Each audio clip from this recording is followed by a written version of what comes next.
الحمد لله الذي علم بالقلم علم الإنسان ما لم يعلم والصلاة والسلام على أشرف الأنام سيدنا محمد صلى الله عليه وسلم وعلى آله وصحابته وأتباعه الكرام وأمته جميعا الذين يتمسكون بشريعة الإسلام إلى آخر الزمان. سبحانك لا علم لنا إلا ما علمتنا إنك أنت العليم الحكيم.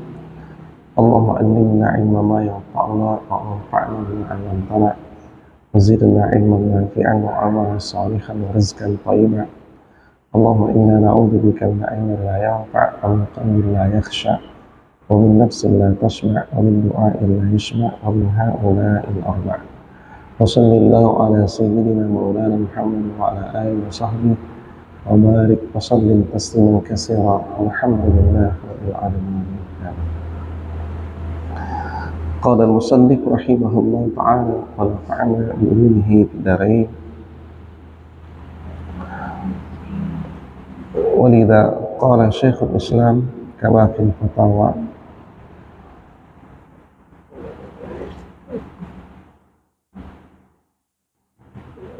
الجزء 25 والصفحة 87 فينبغي للإنسان أن يتحرى بزكاته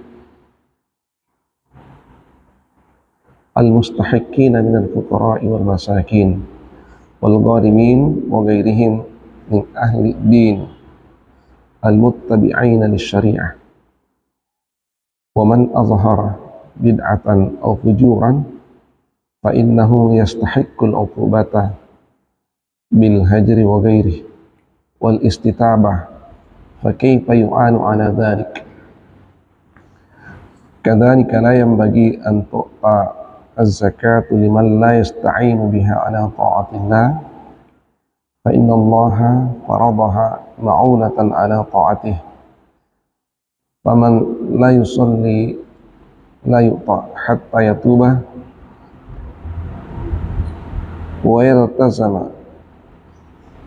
ويلتزم بأداء الصلاة، ومن كان من هؤلاء منافقا أو مظهرا لبدعة تخالف الكتاب والسنة من بدع الاعتقادات والعبادات فإنه مستحق لعقوبته، ومن عقوبته أن يحرم حتى يتوب إلى آخر الفترة.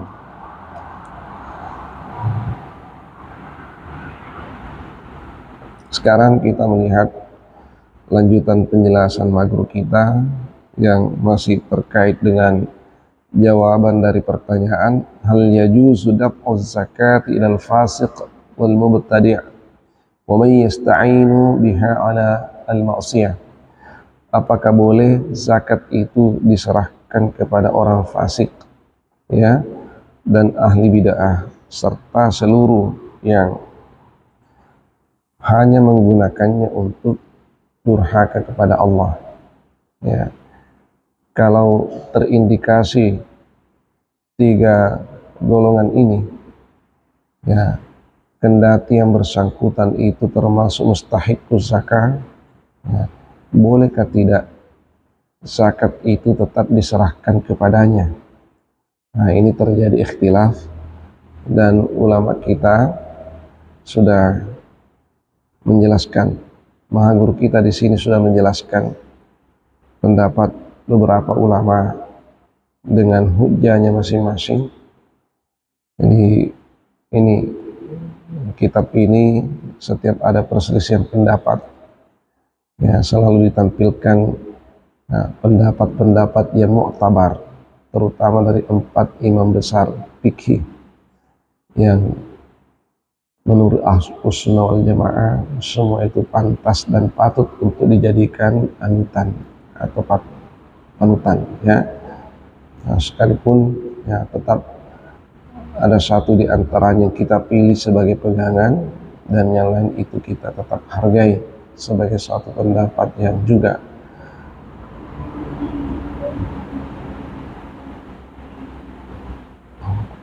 dianggap mu'tabar. Lalu di sini ada tiga penekanan yang disampaikan oleh magur kita. Tiga penekanan ini terkait dengan tiga kondisi mereka dari tiga kelompok yang disebutkan.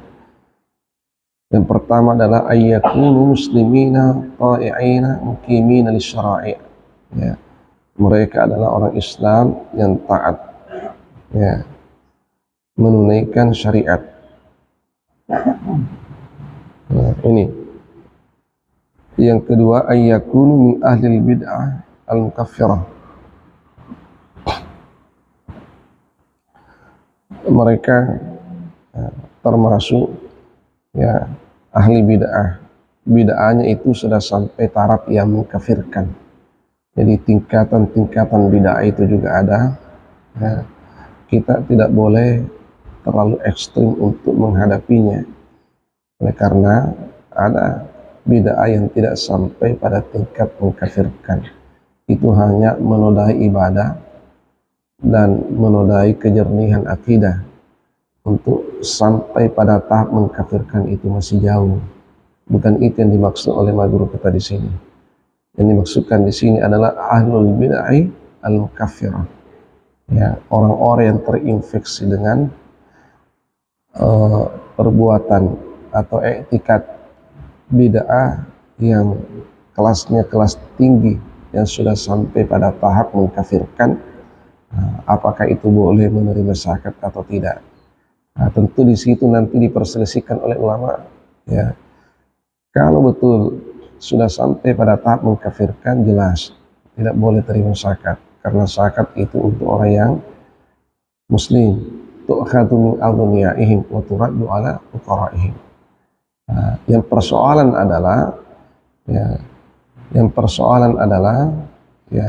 bid'ah yang dimaksud di situ, apakah sudah sampai tahap mengkafirkan atau belum? Di situ ulama berselisih. Tentu nanti terpulang kepada karakter masing-masing ulama kita, yang ada di antaranya cenderung agak longgar, ada di antaranya yang lain cenderung agak ketat, dan pada umumnya ini yang moderat. Di situ letak perselisihan pendapatnya, cara pandangnya ulama kita melihat sesuatu persoalan itu yang kadang berbeda, tergantung dari backgroundnya. Lalu yang ketiga ayyakunu min ahlil bid'ah wal ma'asi. Yang bersangkutan itu termasuk ahli bid'ah dan melakukan perbuatan maksiat, kedurhakaan kepada Allah. Dua yang terakhir itu yang diperselisihkan oleh ulama tentang boleh tidaknya untuk menerima zakat. Golongan yang pertama disepakati oleh ulama, la ba'sa bih, ma fi muskilah. Ketika dia orang Islam taat menunaikan syariat, lalu termasuk satu di antara al-asnafus samaniyah, 8 golongan itu, maka bittifaqil ulama semua sepakat untuk membolehkan yang bersangkutan menerima zakat. Lalu di sini ditampilkan pendapatnya Syekhul Islam Ibnu Taimiyah rahimahullah di dalam kitabnya Al-Fatawa. Fayambaghi lil insani ay yataharra bi zakatihi al-mustahiqin. Sepantasnya bagi orang yang berzakat itu memperhatikan zakatnya, memperhatikan zakatnya itu disalurkan kepada al-mustahiqin, orang-orang yang berhak menurut syariat, orang-orang yang berhak menerima zakat menurut panduan syariat. Minal fuqara'i wal masakin wal gharimin wa ghairihim. Dari yang termasuk kelompok fuqara, masakin, gharimin, orang-orang yang dililit utang. orang-orang yang dililit utang karena kebutuhan pokok. Nah, jadi ini juga sudah dijelaskan sebelumnya. Beberapa pembahasan yang lalu tentang al-gharimin. Di situ batasannya tidak dipahami sesuai dengan arti literalnya. Jadi tidak semua orang berutang itu berhak untuk mendapatkan santunan zakat. Apalagi dunia sekarang ini wajahnya sudah tidak sama lagi dengan sebelumnya. Dahulu orang-orang yang berutang itu adalah orang-orang yang berkesulitan. Sekarang ini orang yang paling banyak utangnya adalah orang yang paling besar usahanya. Semakin besar usahanya, semakin banyak kreditnya di bank. Apakah mereka ini disantuni zakat karena utangnya? Jelas bukan itu lagi.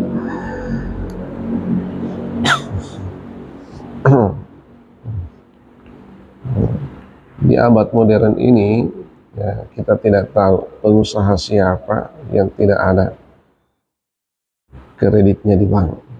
Semakin besar usahanya, semakin besar juga kreditnya. Mereka bukan orang yang diimpit oleh kebutuhan yang mendesak, kebutuhan pokok, bukan. Kredit yang banyak itu bukan karena kebutuhan pokok. Kebutuhan pokok yang digariskan itu berapa? Sandang, papan, pangan, kesehatan, dan pendidikan. 5 saja. Ini pun masih ada penggarisannya. Kesehatan yang dimaksud batasannya sampai di mana? Pendidikan yang dimaksud pendidikan dalam hal apa? Itu ulama masih merinci itu. Sandang, papan, pangan pun yang terkait dengan pakaian, yang terkait dengan tempat tinggal, yang terkait dengan makanan pokok. Itu pun dirinci oleh ulama, saking telitinya untuk menyerahkan zakat itu kepada mereka yang bukan berhak. Oleh karena kapan zakat itu jatuh di tangannya orang yang tidak berhak, maka itu artinya haknya orang yang berhak itu yang diambil. Maka ini terjadi zulum, kezaliman. Itu tanggung jawabnya amil zakat, yang tidak profesional di dalam mendistribusi zakat.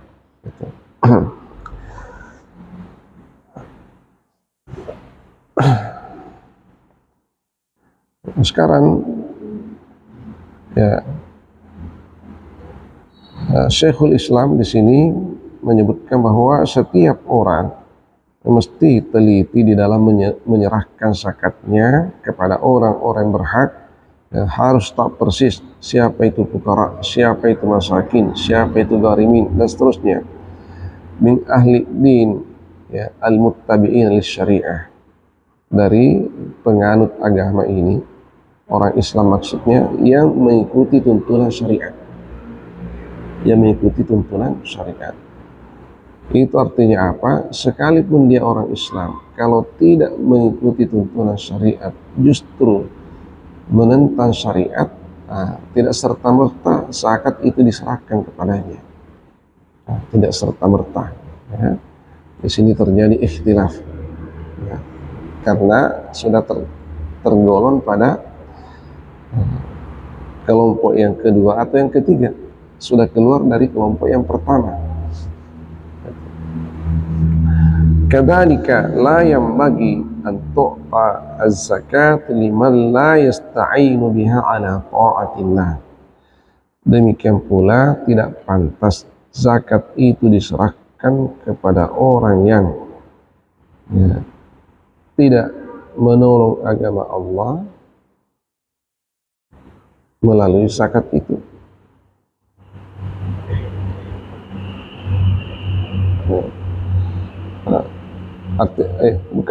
Tidak membantu untuk taat kepada Allah melalui zakat itu. Tidak membantu untuk taat kepada Allah melalui zakat itu. Jadi zakat ini orientasinya mendekatkan muzaki dan mustahik untuk taat kepada Allah. Ketaatannya muzaki ketika dia mengeluarkan zakatnya, ketaatannya mustahik ketika menerima zakat, lalu zakat itu digunakan untuk taat kepada Allah, paling tidak menghindari larangan Allah.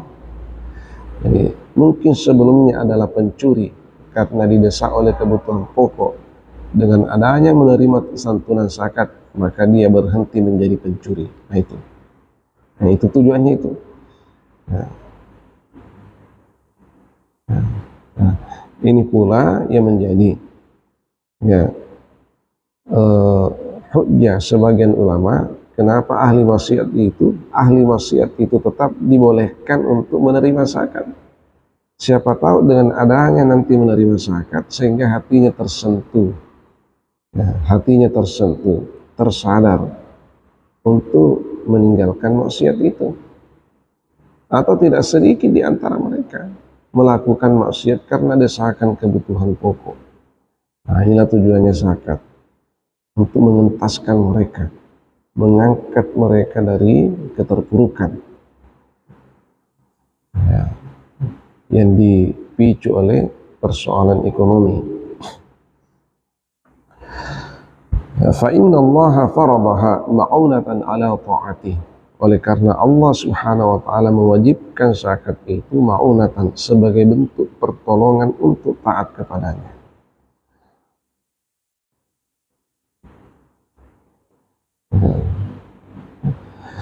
Faman la yusalli la yu'ta hatta yatuba.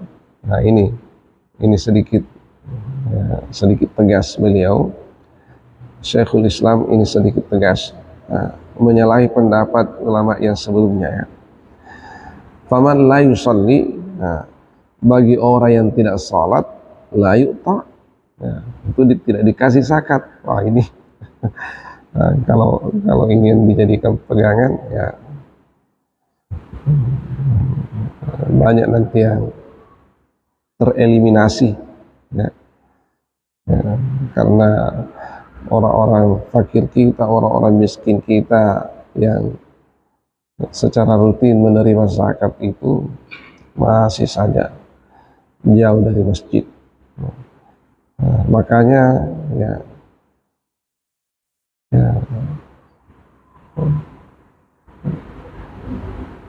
pendistribusian zakat itu ya biasanya ditempatkan di masjid pada momen-momen tertentu, apakah maulid atau acara-acara ya Islam yang ditempatkan di masjid. Nah, mereka diundang supaya masuk di masjid, membiasakan, paling tidak membiasakan atau mengajari mereka masuk ke dalam masjid, karena sangat-sangat memprihatinkan kehidupannya.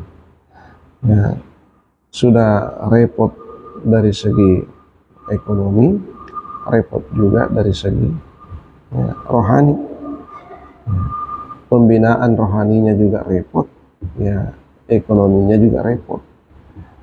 Ketika disantuni zakat, mereka diundang datang ke masjid. Sudah mulai melihat pintunya masjid. Diserahkanlah zakat kepadanya. Semoga berikutnya sudah mulai belajar datang ke masjid sekalipun tidak ada pembagian zakat. Nah itu tujuannya itu. Umat ini dilatih untuk dekat pada masjid. Karena anakku semua, keberkahan sebenarnya itu ada di masjid. Keberkahan sebenarnya itu ada di masjid. Dan itu dibagi setiap waktu-waktu salat. Makanya salat jamaah itu dianjurkan, sangat dianjurkan. Kalau engkau ingin mendapatkan keberkahan hidup, maka selalu engkau datang ke masjid, terutama sekali pada waktu-waktu salat. Karena di situ keberkahan dibagi. Kalau engkau datang dapat bagian, tidak datang tidak dapat bagian. Coba lihat orang-orang yang aktif sholat jamaahnya, insya Allah akan terarah hidupnya. Mungkin dia bukan juga orang kaya, tapi insya Allah dia akan terbebas dari kefakiran dan akan terjadi dari kekufuran. Hidupnya akan terarah ya, karena keberkahan.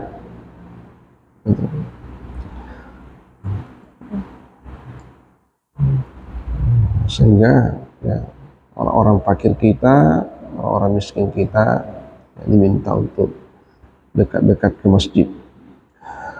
Nah, ini pendapatnya beliau ini mengatakan faman la yusalli la yu'ta hatta yatubah wa yaltazima bi adai shalah.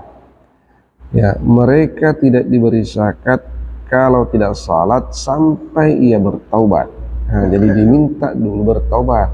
Ya, ditanya, ini ada bagiannya, tapi syaratnya taubat dulu. Maksudnya, ya bapak ini, ibu ini diminta untuk menunaikan zakat, menunaikan sholat. Ya, nah ini bagiannya akan diserahkan, tapi bertobat dulu. Kalau sebelumnya belum sholat, maka setelah terima zakat ini, bapak ibu diminta untuk sholat.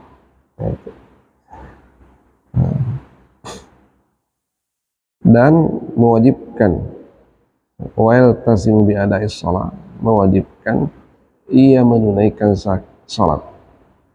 Ya. Nah, jadi tidak hanya langsung ditinggalkan begitu saja, ya, karena tidak salatnya harus diarahkan. Ya, ini zakat untuk kita selaku fakir masakin, tapi syaratnya ada apa? Diminta untuk tunaikan salat.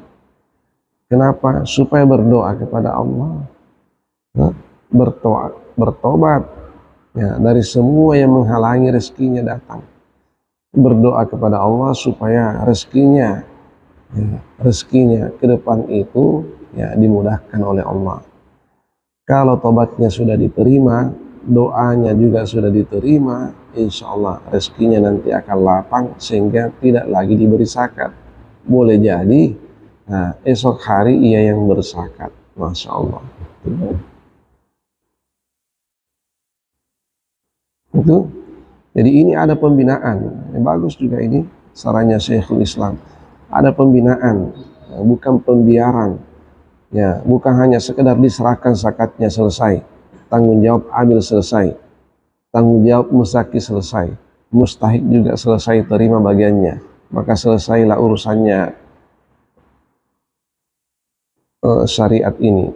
Kata Syekhul Islam maksudnya bukan begitu.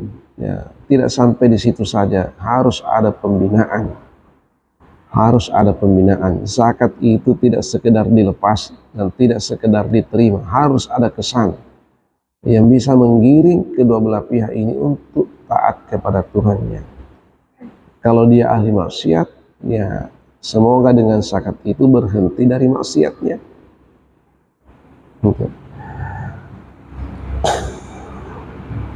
Nah, jadi memang sebaiknya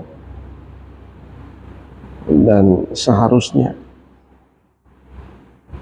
ya, amil-amil zakat itu paham ini semua ya, supaya tidak merasa kewajibannya hanya rekrutmen, distribusi, administrasi, bukan hanya tiga itu ya, merekrut zakat, mendistribusi zakat, mengadministrasi zakat, bukan hanya terputar pada tiga itu, tapi ada tindak lanjut, pembinaan.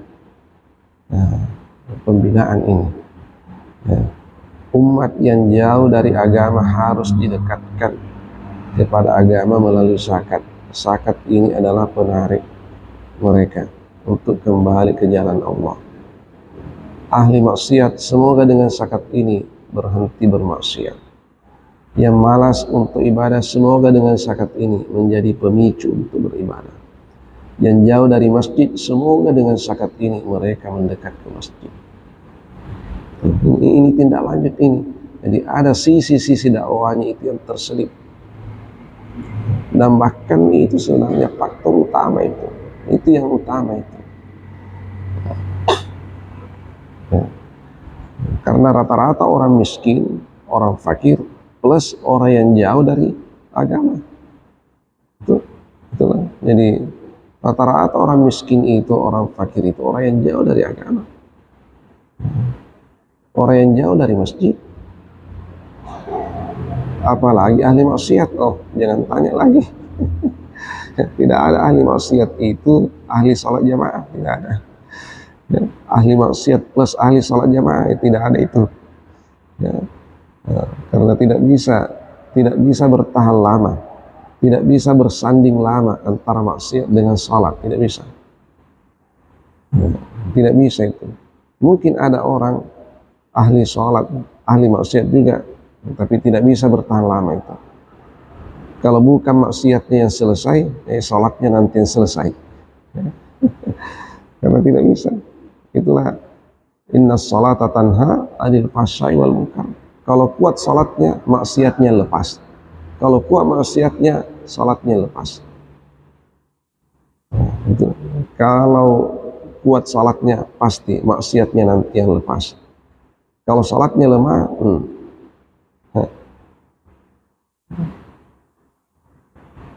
itu ya.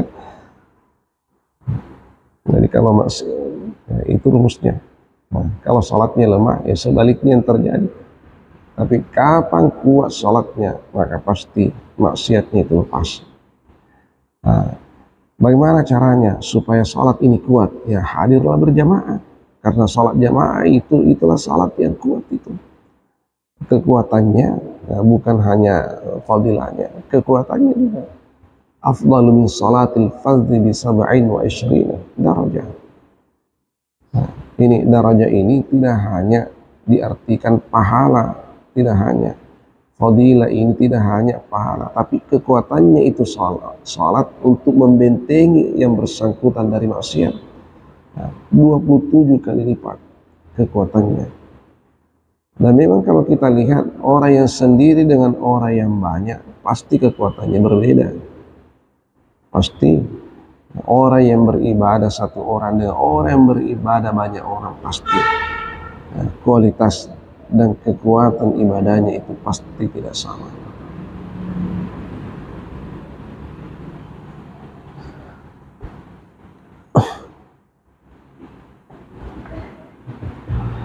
Wa man kana min haula'i munafiqan aw muzhiran li bid'atin tukhaliful kitab wa sunnah min bid'il al-i'tiqadat wal ibadat. Barang siapa di antara mereka yang munafik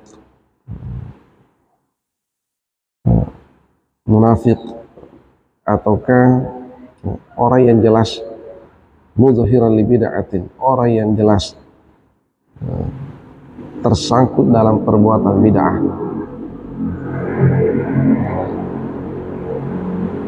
terjebak dalam perbuatan bid'ah, ya, tukhaliful kitabah was sunnah, yang menyalahi Al-Quran dan hadis, ya. Ada perbuatan ibadah yang dilakukan yang sama sekali tidak dicontohkan oleh Allah dan Rasulnya, dan bahkan menyalahi substansi ajaran Allah dan Rasulnya.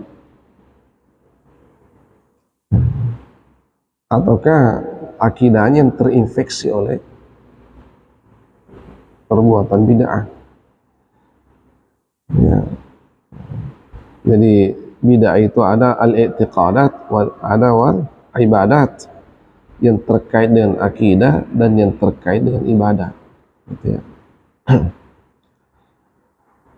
Fa innahu mustahiqqun lil uqubah, ya, yang bersangkutan itu berhak untuk mendapatkan atau wajib untuk mendapatkan uqubah, sanksi, ya. Artinya penyimpangan yang dia lakukan, penyimpangan ibadah atau penyimpangan akidah yang menodai kejernihan syariat Islam ini, itu tidak boleh dibiarkan, ya terjadi pada saudara-saudara kita. Harus ada ukubah, sanksi.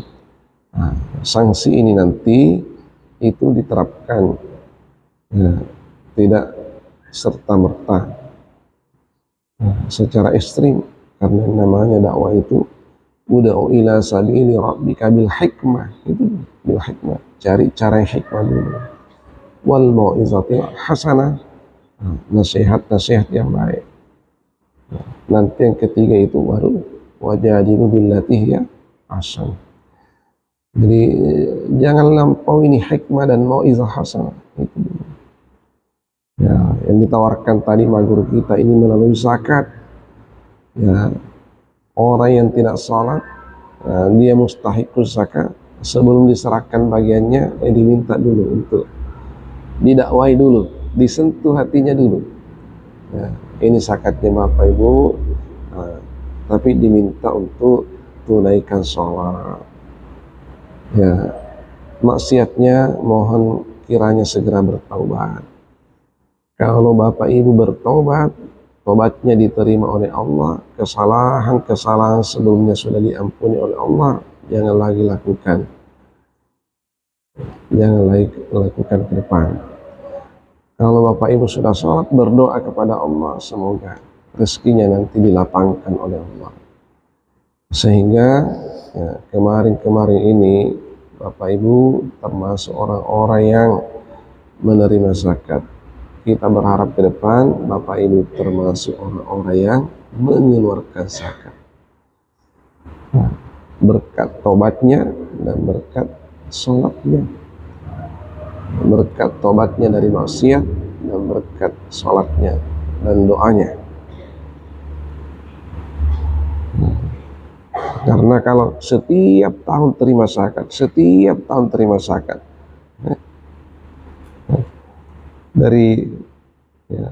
dari usia muda sampai usia tua, langganan terus setiap tahun dapat zakat, wah berarti ini boleh saja kerjanya kerjanya amil itu selesai, akan tetapi sasaran dakwahnya itu yang tidak tercapai. Nah, ini ada pembinaan untuk umat, ya, pembinaan dakwah itu perkara inti yang kadang dilupakan itu.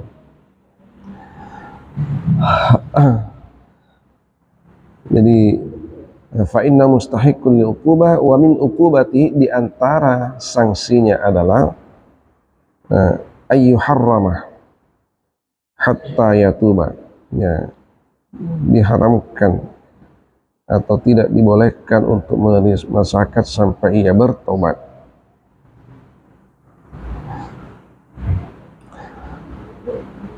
Wa amma illam yakunu yasta'inuna bimali zakati 'alal ma'siyah. Adapun mereka yang tidak menjadikan zakat ini sebagai ma'unah untuk menghindari maksiat, sebagai pertolongan untuk menghindari maksiat, fara'a Syekhul Islam annahum la yu'tawna kadzalik. Beliau berpendapat bahwa mereka, ya, tidak pantas untuk diberi zakat. Wa ra'a ghairuhu annahum yu'tawna li'annahum dakhiluna fi umumi ayati masarifiz zakat. Selain Syekhul Islam berpendapat bahwa mereka tetap diberi zakat oleh karena mereka itu termasuk di dalam keumuman ayat tentang masarifuz zakat. Ya. Pos-pos pendistribusian zakat. Ketika Allah menggariskan di dalam surah At-Taubah ayat 60, innamas shadaqatu lil fuqara wal masakin, dan seterusnya, tidak menyebutkan di situ ada batasan-batasan salat atau tidak salat, tidak ada katanya. Jadi secara umum dipahami orang yang salat, tidak salat, ahli maksiat, yang penting muslim, terima zakat itu. Menurut pendapat ulama yang kedua ini, ya, beda tadi Syekhul Islam. Walam tufarraq baina asin wa muti'in. Nah, itu tidak boleh dibedakan antara orang yang durhaka dengan orang yang taat. Wa ala kulli hal, ya, singkat cerita, fal aula taqdimu ahli din al mustaqimin. Nah, inilah pendapat yang moderat, ya. Jadi maguru kita ini ya selalu ya,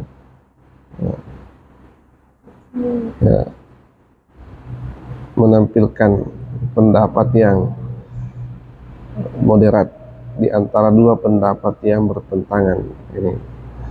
Beliau mengatakan ya boleh saja orang berpendapat seperti Syekhul Islam Ibnu Taimiyah rahimahullah, ataukah berpendapat seperti ulama yang kedua, tapi ala kulli hal, ya, fal aula, ya, yang utama taqdimu ahli din al mustaqimin alaihi ala al i'tiqadi wal amal. Kita tetap mendahulukan orang-orang yang istiqamah di dalam agama, ya, dalam hal i'tikad dan amal. Nah, tetap itu yang diprioritaskan, sekalipun tidak sampai ditinggalkan sama sekali mereka yang termasuk kelompok yang kedua dan yang ketiga. Ya, ini pendapat moderatnya. Ala man adahum, ya, inda al-i'ta' minas zakat. Nah, jadi kita mendahulukan orang-orang yang istiqamah berpegang teguh dalam agama, akidahnya lurus, nah, ibadahnya juga lurus, tidak terinfeksi dengan perbuatan maksiat dan bid'ah. Nah, mereka didahulukan daripada ya, kaum muslimin yang terindikasi menentang atau menyalahi syariat. Nah, indal ta'i minas zakah, ketika itu diserahkan zakat kepadanya. Wallahu a'lam. Insyaallah nanti kita lagi akan lanjut kultu. Ya, kultu berarti ini pendapat musannif. Ya, ada catatan-catatan yang beliau titipkan ya, dalam persoalan yang diuraikan jawabannya. Ya, nanti insyaallah pertemuan berikut kita lihat. Wallahu a'lam bishawab. Bismillahirrahmanirrahim. Alhamdulillahi rabbil alamin. Shallallahu ala sayyidina maulana Muhammad wa ala alihi wa sahbihi wa barik wa sallim tasliman katsira. Allahumma nawwir qulubana jami'an bi nuril ilmi wa bi nuril hikmah wa bi nuril hidayah kama nawwarta as-samawati wal ardi bi nur syamsik. Allahumma rzuqna ilman nafi'an wa amalan salihan wa rizqan thayyiban. Allahumma ja'alna minal ladzina yastami'una al-qawla fayattabi'una ahsana. Wa sallallahu ala sayyidina maulana Muhammad wa ala alihi wa sahbihi wa barik wa sallim tasliman katsira. Subhana rabbika rabbil izzati amma yasifun. Wassalamu alal mursalin walhamdulillahi rabbil alamin. Wa ma taufiqi illa billah, alayhi tawakkaltu wa ilayhi. Wabillahi taufiq wa da'watu wal irsyad. Assalamualaikum warahmatullahi wabarakatuh.